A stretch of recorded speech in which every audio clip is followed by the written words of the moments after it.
Kalau kita lagi stres, lagi banyak masalah, lagi kalah, lagi drop, lagi apa, terus disuruh tiba-tiba bahagia, apa ya bisa. Bahagia itu ya tetap diusahakan. Bukan sesuatu yang datang begitu saja.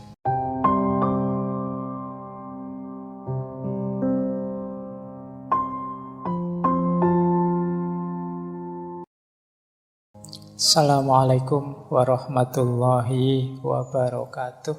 Bismillahirrahmanirrahim. Malam hari ini kita membahas tokoh yang agak unik. Teman-teman mungkin mengenalnya, beliau ini ya tokoh besar filsafat barat abad 20, Bertrand Russell. Beliau ini sebenarnya ahli filsafat analitik.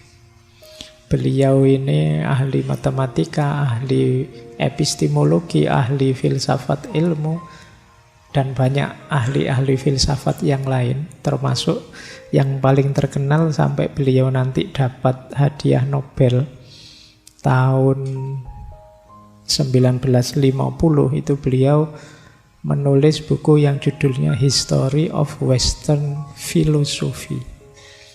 Jadi beliau ini juga ahli sejarah filsafat. Mungkin teman-teman pernah baca bukunya atau buku tipis kecil judulnya Problems of Philosophy. Dan karya-karya beliau banyak. Kalau buku sekitar 60-an. Kalau artikel sekitar 2000-an. Ya. Nggak bayangke ya sampean disuruh bikin makalah sak semester ndak tadi-tadi. Dia bisa nulis artikel 2000. Ya memang orang pinter. Beliau IQ-nya kabarnya 180. Lumayan ya tinggi. Mungkin selisih sedikit dengan kalian. Yo, bedanya kalian tidak diukur gitu aja. Makanya jangan diukur IQ-nya. Jadi itu Bertrand Russell, termasuk dari keluarga bangsawan Inggris. Kakeknya itu jadi Perdana Menteri 2 kali zaman Ratu Victoria. Cuma beliau ini umur 4 tahun sudah ditinggal mati 2 orang tuanya dan saudara perempuannya. Diasuh oleh kakek neneknya. Cuma kakeknya 2 tahun kemudian juga meninggal. Dari sisi ini mungkin agak pahit kehidupan beliau. Tapi ya karena anak pinter, cerdas, ya karir akademik beliau luar biasa. Beliau ini menikah 4 kali. Menikah 4 kali bukan berarti istrinya 4 ya. Menikahnya 4 kali dalam arti menikah terus meninggal, menikah terus meninggal. Tidak di satu waktu terus 4. Jadi ya mungkin ini juga bagian dari pahitnya hidup beliau. Menikah terus meninggal sampai 4 kali. Tapi beliau panjang umur. Kelahiran 1872, meninggalnya 1970. Jadi 97-98. Dan jangan salah, umurnya panjang tapi perokok berat. Nah, ini antitesisnya teorimu kan? Kan kamu bilangnya rokok membunuh, mulai Russell itu sampai umur 97-98 kemana-mana masih pegang cerutu. Itu rokok kelas berat itu. Jadi ini beliau ya kritis orangnya, sehingga sempat mengalami di penjara, sempat mengalami didenda. Beliau ini karena kritisnya pernah didenda dan dihukum 100 pound sterling. Tapi beliau tidak mau bayar. Akhirnya teman-temannya yang bayar dengan cara bukunya dilelang. Ini buku-bukunya Russell di kampus ini, ayo dilelang buat bayar denda, biar dia bebas. Dan beliau juga sempat menikmati penjara, sampai ketika nanti pindah ke Amerika, ngelamar jadi dosen, itu ditolak karena melihat CV-nya, kok pernah dipenjara, pernah ngeritik pemerintah, dan lain sebagainya. Ya meskipun nanti tetap karir beliau di bidang akademik luar biasa. Karya-karya beliau luar biasa. Malam hari ini setengahnya kita semacam bedah buku ya, kita bedah salah satu buku kecil beliau yang judulnya itu The Conquest of Happiness. Kalau diterjemahkan menaklukkan kebahagiaan. Buku ini luar biasa menurut saya ya. Ini buku tentang kebahagiaan yang versi rasional saja, pakai akal saja. Beliau ini mungkin agnostik atau antiteis. Tidak percaya dengan metafisika dan ketuhanan. Nah, malam hari ini kita belajar kira-kira kalau pakai akal sehat, akal rasional saja, seperti apa sih kebahagiaan itu. Nanti minggu-minggu selanjutnya kita ambil model yang berbeda. Menurut Russell, buku ini sangat ringan. Makanya beliau bilang ini, buku ini tidak ditujukan kepada yang terpelajar. Nah, kalau kalian merasa terpelajar, tidak untuk kalian. Ini buku terlalu ringan, bahasanya Russell begitu. Meskipun saya tidak jamin kalian baca bukunya paham. Jadi kata dia ini sangat ringan. Tidak untuk yang terpelajar atau untuk orang-orang yang bisanya cuma ngomong saja. Mereka yang menganggap masalah praktis hanya sebagai sesuatu untuk dibicarakan. Ini tidak hanya wacana, kata beliau. Tidak ada filsafat atau pengetahuan mendalam akan ditemukan dalam buku ini. Saya hanya bermaksud menyampaikan beberapa pernyataan yang bersumber dari common sense. Saya berharap begitu. Di common sense itu ya pengetahuan umum saja tentang kebenaran-kebenaran umum, bukan kebenaran filosofis yang mendalam. Semua yang saya klaim sebagai resep yang ditawarkan kepada pembaca memang seperti itu adanya.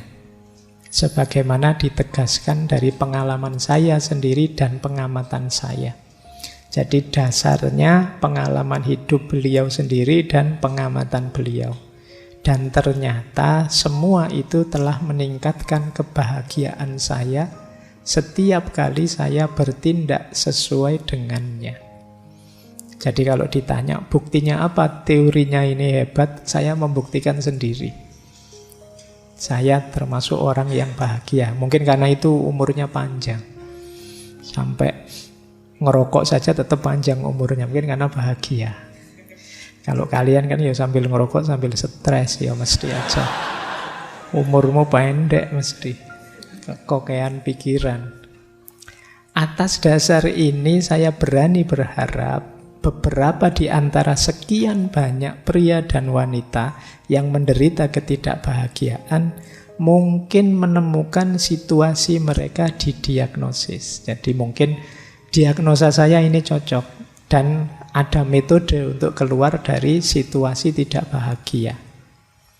Banyak orang tidak bahagia bisa jadi bahagia dengan ikhtiar yang diarahkan dengan baik. Dan untuk itulah saya menulis buku ini.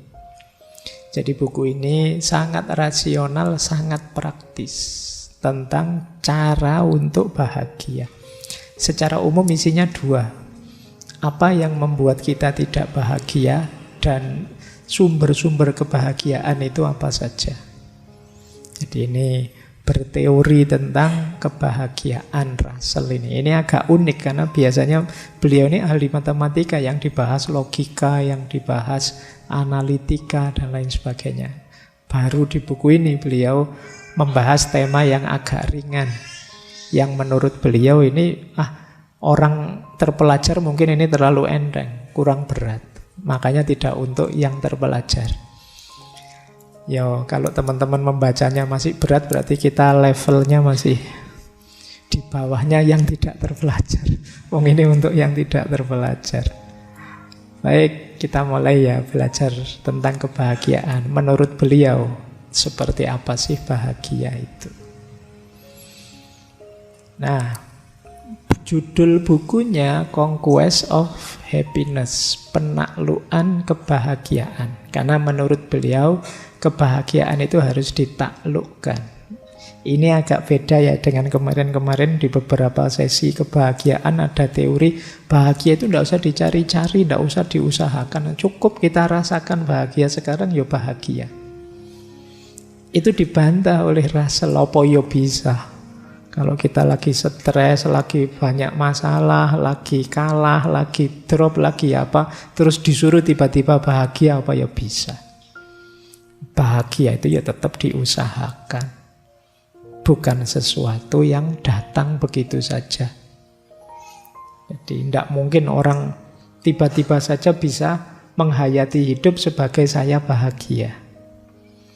Maka kata Russell, kebahagiaan tidak bisa dicapai dengan baik oleh mereka yang ingin langsung, mencarinya secara langsung. Ada prosesnya. Ada hal-hal yang harus disingkirkan, ada hal-hal yang harus dihadirkan. Kalau ini belum dipenuhi, sulit kita bahagia. Dan wajar, emosinya manusia itu semua begitu. Bahagia itu kan jenis emosi. Emosi itu pasti karena dorongan sesuatu baik dari dalam diri maupun dari luar diri. Emosi kita itu kan dinamis naik turun karena ada faktor-faktor di dalam diri maupun di luar diri. Bahagia juga begitu. Selalu ada hubungannya dengan dunia di luar diri kita dan dunia di dalam diri kita. Harus diatur, tidak bisa tiba-tiba begitu saja bahagia. Ya kalau untuk ceramah sih gampang. Ayo kita syukuri hidup ini maka kita bahagia. Itu ya enak nek ngomongin ngono. Tapi kalau duitmu habis akhir bulan, tugas banyak, terus kuliah ndak lulus-lulus, terus di kampus dimarahi dosen, di rumah dimarahi orang tua, wis piye meneh. Ndak gampang. Maka kata Russell, bahagia harus ditaklukkan. Mari kita taklukkan kebahagiaan itu. Jadi itu misinya buku ini. Maka beliau menyatakan, demi kebahagiaan, ini umumnya ya, manusia membutuhkan bukan hanya nikmat ini atau nikmat itu, tapi juga perlu harapan, usaha, dan perubahan. Kalau kita ingin bahagia, tidak sekedar karena apa saya bahagia, tapi saya juga harus punya harapan. Kalau kamu hopeless, tidak punya harapan, ya tidak mungkin bahagia. Wah, saya tidak berharap Pak, entah saya masa depan saya nanti gelap, sulit bahagia. Harus tetap punya harapan. Yang kedua, harus ikhtiar. Tidak bisa begitu saja datang. Dan yang ketiga, harus mau berubah. Kenapa harus mau berubah? Lah kalau kita tidak berubah, situasinya tidak akan ganti. Sekarang sedang tidak bahagia, yuk berubah yuk, tidak mau apa? Ya sudah, yuk tidak bahagia terus. Ya tetap harus mau berubah. Harus tahu mana yang harus diubah biar saya bahagia. Ikhtiar tadi dalam rangka mengupayakan menemukan apa yang harus diubah. Karena sekarang saya tidak bahagia, besok saya harus bahagia, berarti harus ada yang diubah. Tapi ikhtiar untuk perubahan tidak ada gunanya kalau kita tidak punya harapan. Jadi kalau kita tidak berharap, apa ya kita mau berikhtiar secara semangat. Kalau kita hopeless kan tidak mau ngapa-ngapain sudah. Jadi kuncinya 3, harapan, upaya, dan berubah. Disitulah nanti kita bisa bahagia. Baik, saya lanjutkan. Nah, ini kan teorinya gampang-gampang kan. Kita lanjutkan ya. Terus, Kita mulai penjelajahan kita untuk memahami apa sih yang membuat tidak bahagia. Nanti banyak sekali, kita urai satu-satu. Yang pertama, ini menarik. Istilahnya Russell, kepribadian Byronic. Byronic ini bukan istilah aneh-aneh sih. Byronic itu nama seorang penyair romantik Inggris, namanya Lord Byron. Itu puisi-puisinya biasanya cirinya melankolis, dramatis, sedih, sepi. Itu Byron. Nah, individu yang berciri Byron itu individu yang senengannya menyendiri, sukanya merenung. Memang dia milih hidup untuk tidak bahagia, biar bisa punya puisi banyak. Loh, ya loh. Kalau hidupmu ceria, seneng saja kan tidak jadi puisi. Coba kamu patah hati, tiap hari nulis puisi mesti.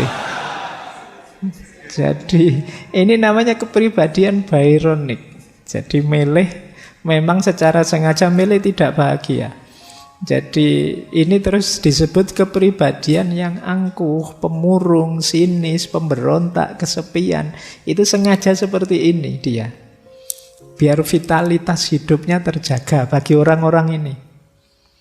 Misalnya orang yang sudah terlanjur menegakkan dirinya jadi orang yang kritis misalnya. Tiap hari harus mengkritisi apa saja, dan itu berat. Ya tapi ya itu pilihannya. Dia memaksa dirinya untuk begitu terus. Dia memaksa dirinya misalnya, saya adalah master of nyinyir. Wah, tiap hari nyinyir terus. Itu kan berat. Itu membuatmu tidak bahagia. Kamu mewajibkan dirimu untuk sesuatu yang seharusnya tidak begitu. Kamu memilih ketidakbahagiaan sendiri. Ya mungkin demi identitas, mungkin demi nama, mungkin demi apa saja. Yang ini oleh Russell disebut kepribadian Byronic. Orang-orang yang memang pribadinya seperti orang yang anti kebahagiaan. Jadi mereka ini pinginnya ya seperti situasi yang mereka inginkan. Ingin murung terus, ingin kesepian terus. Karena saat kesepian dan murung, Lord Byron ini bisa nulis puisi yang indah-indah. Nah, mungkin kalian pengen niru Laila Majnun. Wah, saya pengen kayak Majnun, Pak. Terus kamu gayamu kemana-mana kayak orang gelandangan kayak itu. Terus dari situ bisa bikin puisi saya, Pak. Ada orang yang kepribadiannya begini. Yang kata Russell, ini orang milih susah. Dan di buku itu disebut jangan deket-deket dengan orang kayak gini, bisa nular. Ya karena kepribadian itu kan bisa menular. Kalau kamu punya teman pemarah, ya kamu mudah marah. Nah, kalau kamu punya teman pemurung, ya kamu mudah murung juga. Jadi berarti apa? Kunci kebahagiaan yang pertama sebenarnya kepribadian. Kalau kepribadianmu memang anti bahagia, sulit kamu bahagia. Orang itu kan kadang-kadang memang yang dipilih yang pahit dengan alasan tertentu. Mungkin biar dikasihani, mungkin biar otentik, mungkin biar disukai orang dan lain sebagainya. Tapi itu menyusahkan dirinya sendiri.